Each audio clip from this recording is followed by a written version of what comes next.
Thank you, Program Director. I wish to greet my colleagues, the chairpersons in the social services cluster committees, the members of the media and the stakeholders who are the mouth, the ears and the eyes of our communities, and the officials here in Parliament who make our work happen. I greet you all.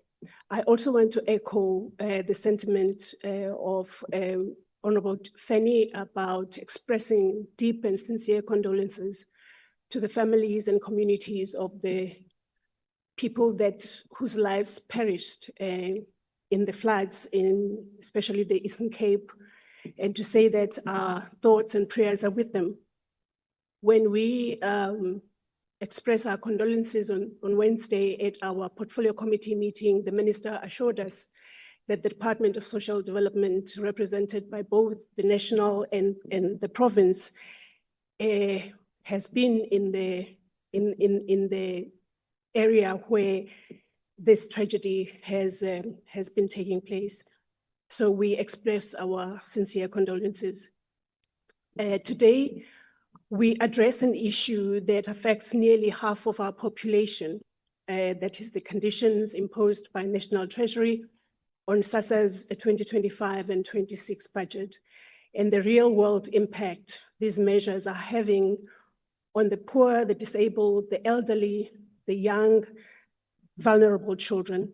National Treasury has attached strict conditions to the allocation of funds to SASSA. These include quarterly reporting on suspended, cancelled, or reviewed grants, income verifications, including database cross-checks with the South African Revenue Services, the NSFAS, the UIF, and the Home Affairs, as well as biometric authentication for beneficiaries flagged as suspicious. National Treasury argues that these steps are essential to combat fraud and ensure value for money, and failure to comply by SASSA to these conditions may result in grant funding being withheld. This is a deeply concerning possibility for millions who rely on this support. So I want to be clear, Honorable Program Director, the Portfolio Committee on Social Development is deeply concerned about these conditions, not because we oppose fraud prevention, but because the current implementation is causing untold delays, confusion, and deep distress among beneficiaries. These delays in grant payments are leaving many in limbo, unable to buy basic necessities like food or even to pay for transport. The requirement for in-person verification is disproportionately disadvantaging rural communities and elderly caregivers who simply cannot afford to travel.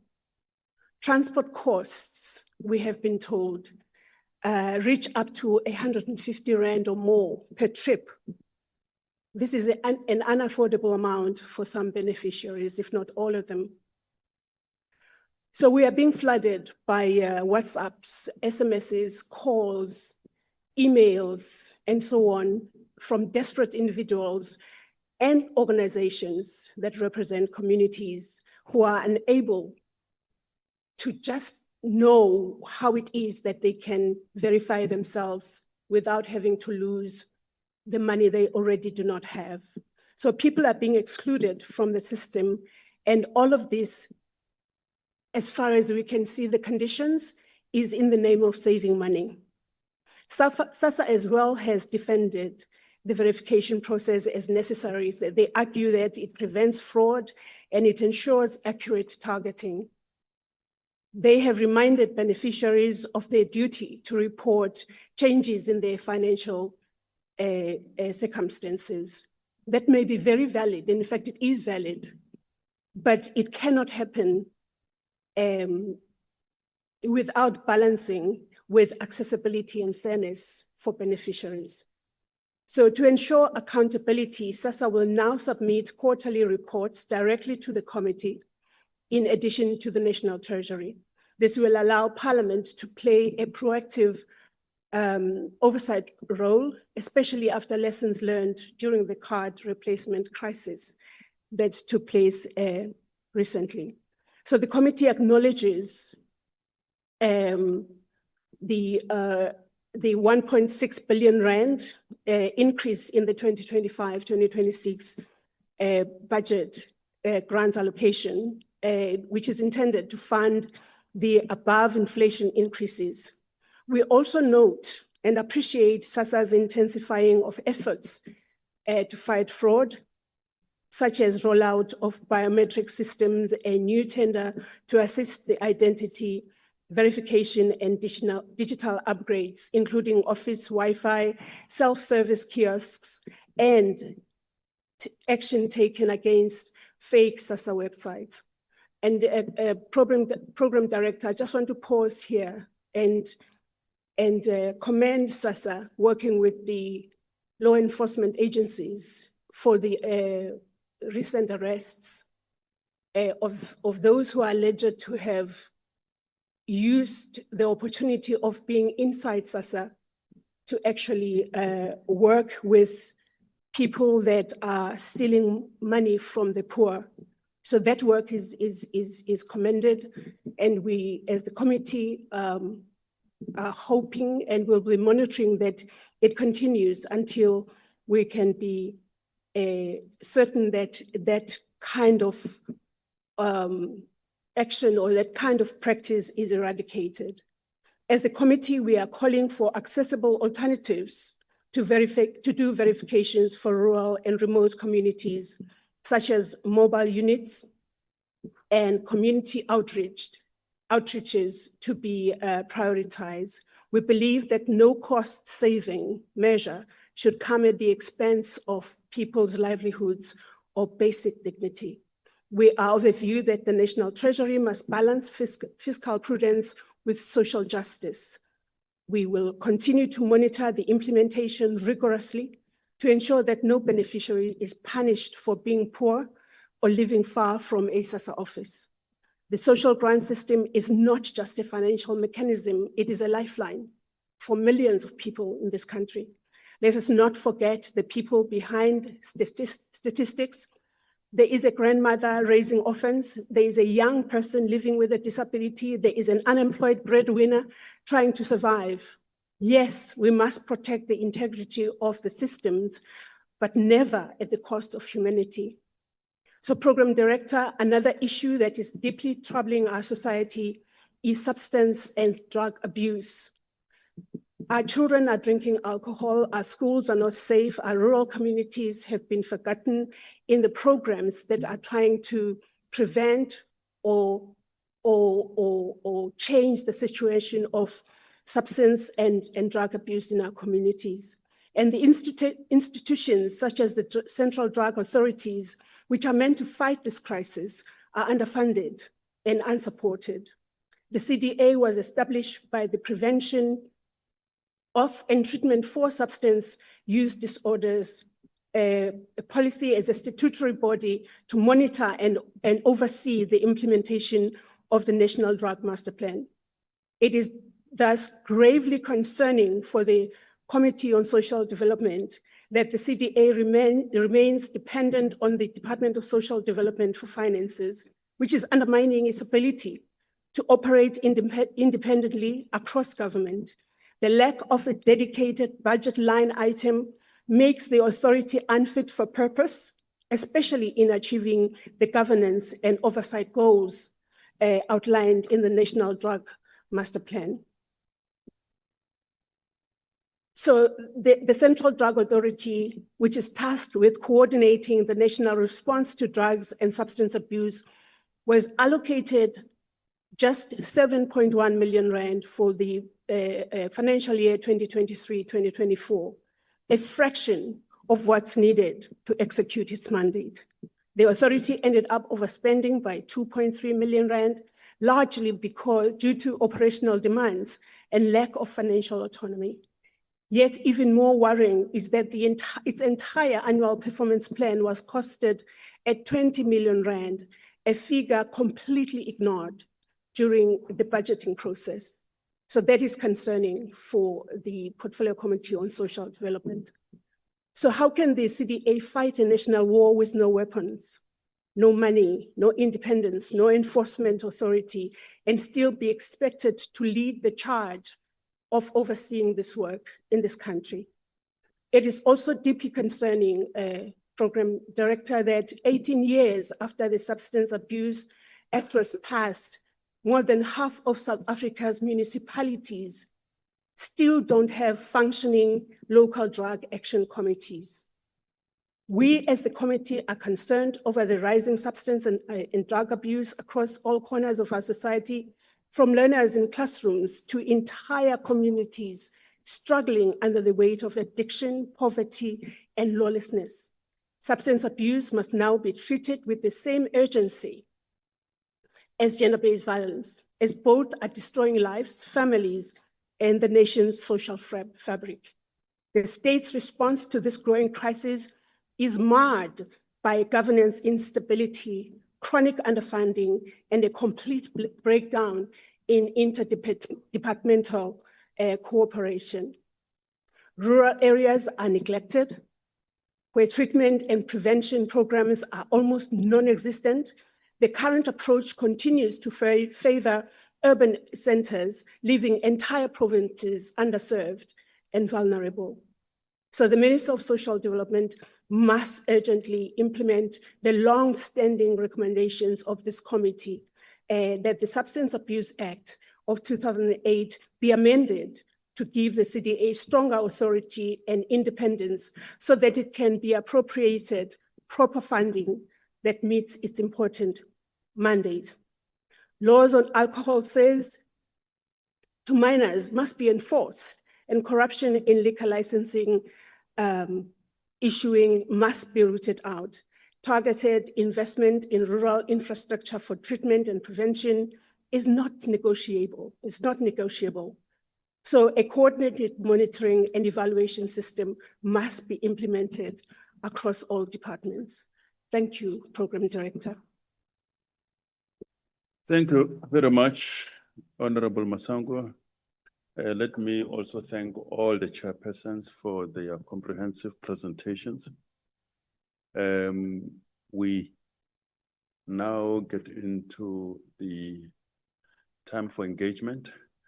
As we normally do, we are going to first take the first round, which we will dedicate to, will be the opportunity for the media, members of the media.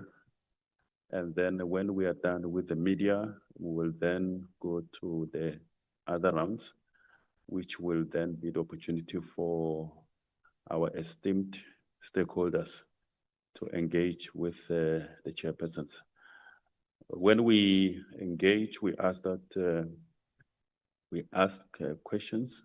If we can be, if it is possible, we would like to encourage that we go straight to the point, ask a question, and then similarly with the chairpersons, we'll ask that they are brief in their responses, because we know that there could be quite a lot of hands that will be coming, especially from stakeholders, with a lot of questions. So we ask that we be brief in dealing with the questions, and chairpersons are allowed to respond from where they are seated. I think you are close enough to the mics. Can we start with the first round? The members of the media, the chairpersons will take the whole round, all the journalists who want to ask questions, and then the chairpersons will note all those questions, and then they will respond to them. Yeah, the chairperson is saying he will request that there be more questions than usual. Lindsay, you start, and then Jason Ibra, you will be the third one. Any other member of the media? Okay, in that particular order. Thanks, Maloto. Good afternoon, everybody. Lindsay Dentlinger, Eyewitness News. First, Mr. Letsie, if you could just clarify, is it the understanding that you didn't get a full list of names on that advisory panel. You mentioned some names have been concealed. I don't think that has been communicated to us previously. And if that is the case, how many names have been concealed, and what was the reason or reasons the minister offered for concealing those names? And then to Mr. Feni, given the constraints faced at schools, overcrowding, lack of teachers, funding, space, how does the committee then suggest grade R is implemented as soon as possible across the board, given the constraints that schools face? And then lastly, Ms. Masango, I understand you take your point about the in-person verification and how impractical that is for many. What should be the way forward? What is the committee advising then be done? As you said, you do acknowledge that this is a fraud prevention measure, but what then should be done given the impracticalities of expecting everybody to be able to verify in person? Thank you. Thank you. Jason? Thank you, Moloto. Good morning, everyone. Jason, News 24. Just have two questions, mostly latching on to what Lindsay asked about the higher education matter. And this question is to Mr. Luthier.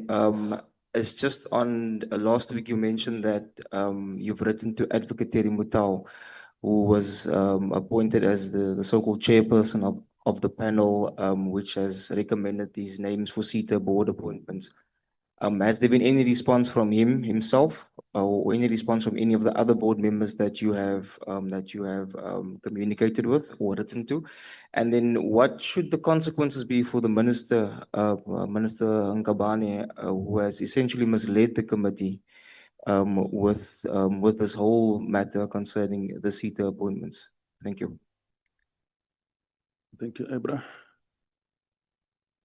Thanks, Moloto. It's Abra Barbia of the SABC here. This is to Mr. Letsia as well. On the issue of NSFAS, you were talking about service providers who have not yet been paid and how somebody's going to lose their property or something like that, which I understand. But I can remember, I don't remember if it's that 7th of May meeting where NSFAS appeared before you.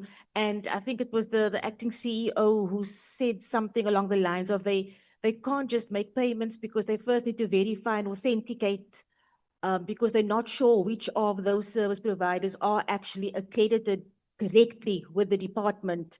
Have you given them a time frame for this? Is this something that you've considered in terms of your next engagement with NSFAS? Thank you. Are you from the media?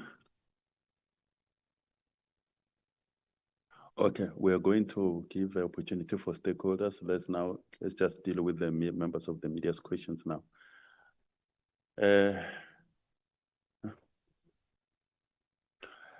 Any members of the media online?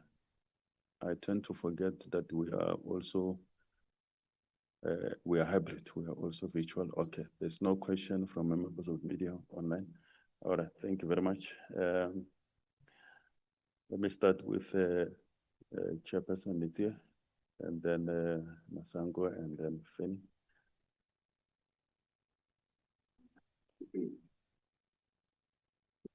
No, thank you very much for all the questions.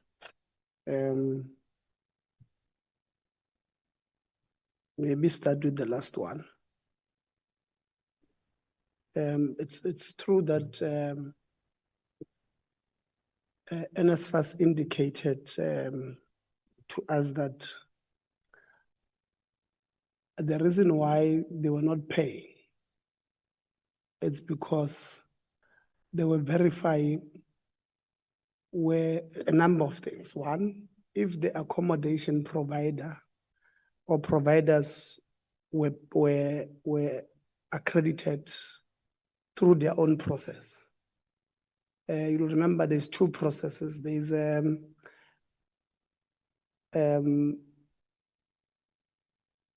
what do you call it? Accommodation providers are accredited, one through the NSFAS process, that one that they called a pilot.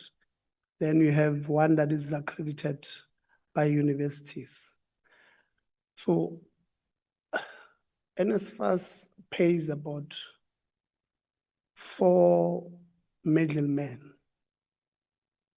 to do this accreditation for them. There's about 4 companies that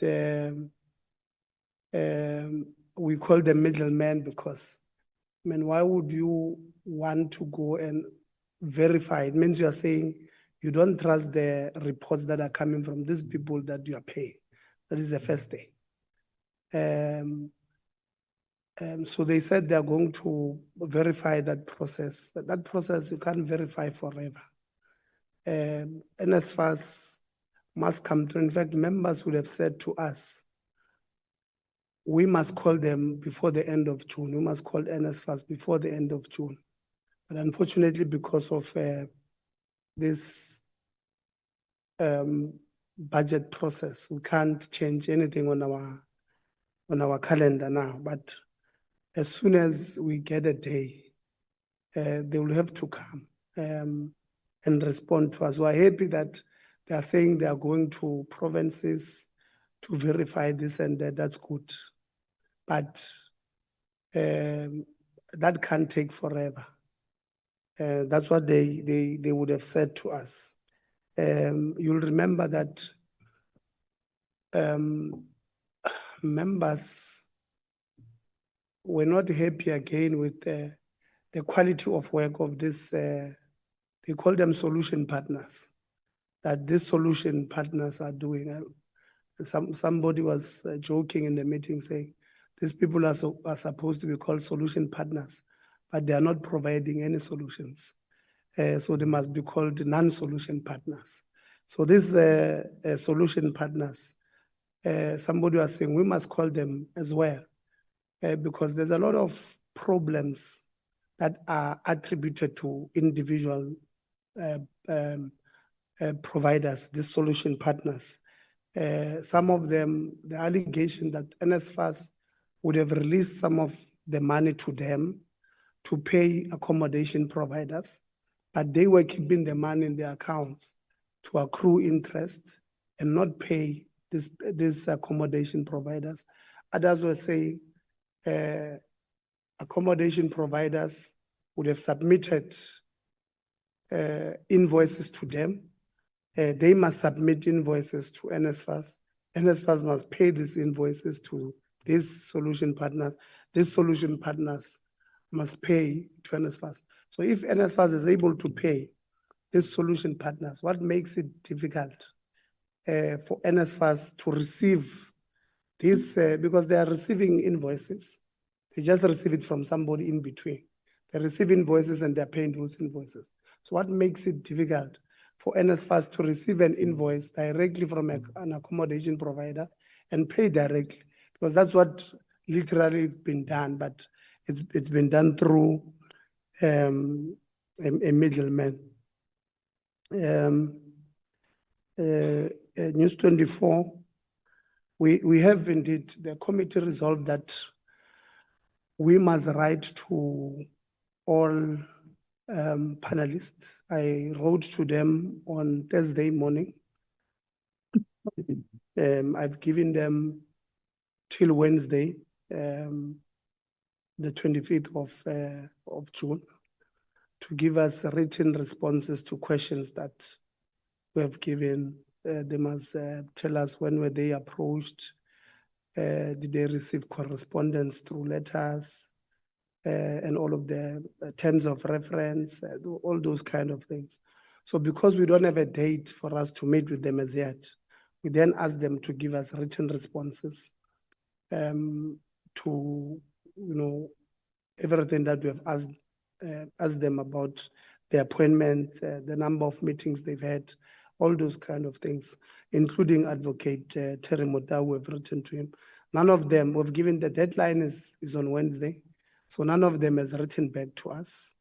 That is not strange. When you say somebody write to us by this day, most often than not, they do write to you on the last day. So they've not written to us. I've not looked at my emails today, but I've not seen anything. We're expecting them to write to us by end of business on Wednesday.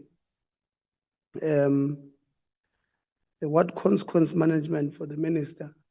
So the committee was deliberating on whether we should activate Section 17, subsection 2 of the Powers, Privileges and Immunities Act, which speaks about the consequence management should anyone come to Parliament and mislead Parliament or to give Parliament inaccurate responses. We deliberated on that and we said we will obviously ask legal to help us there, but can we say that the minister would have misled us? Or we must bring her to the committee to clarify what she said on the meeting of the 30th of April and the letter that she sent to us on the 17th of June. So we then resolved that we will bring her. That is why we're looking for the date. So it's not conclusive whether she has lied or not as at this point. I mean, those who would have studied law, they would tell you that the constitution of, even when we have seen somebody kill that particular, if a cop, an SAPS person sees you shoot somebody, in court you'll still be referred to as a suspect, even though, and we must still, the state must still prove that you shot that particular person. So this is not something that we take lightly, but we're not going to jump any stages. We're going to follow all processes.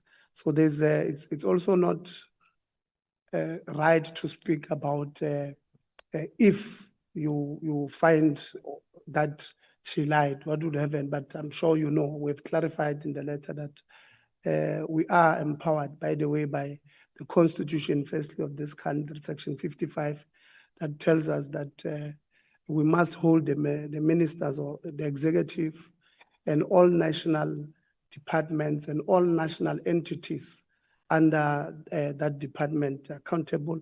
Section 227 of the National Assembly rules also gives us those particular powers to do so. So we are going to do what we must in holding everybody accountable. And then EWN, clarity on concealing of names. I think, so on the letter that the minister wrote, there's a blanked parts, or there are blanked parts. You see, I'm very happy you have not seen it because it means my members have not leaked it because I shared it with them. It means we're getting somewhere. But there are blanked parts, and therefore some members felt that it means the minister would have concealed some names there, and we must ask her to release those names. So we don't know whether it's because they were indeed concealed or it's because there were spaces there and therefore they were blocking it so that you guys with AI don't include other names there. Because you know, with this thing of deep fake and artificial intelligence, people are very creative. So we don't know. So what I've done, I've written to the minister again, giving her until Wednesday to clarify whether she did conceal. She must explain really what is the format there, whether she concealed names, and if she has concealed, she must release those names, or if she did not, she must then explain what would have happened there. So unfortunately, when we speak on behalf, even on behalf of issues of that members would have raised. So in our statement, we had to raise it because it was raised in the portfolio committee, but we have written to the minister. We're waiting for her to respond to us by Wednesday this week. I'm not sure if there's anything that I've left, but I think we've covered everything. Thanks.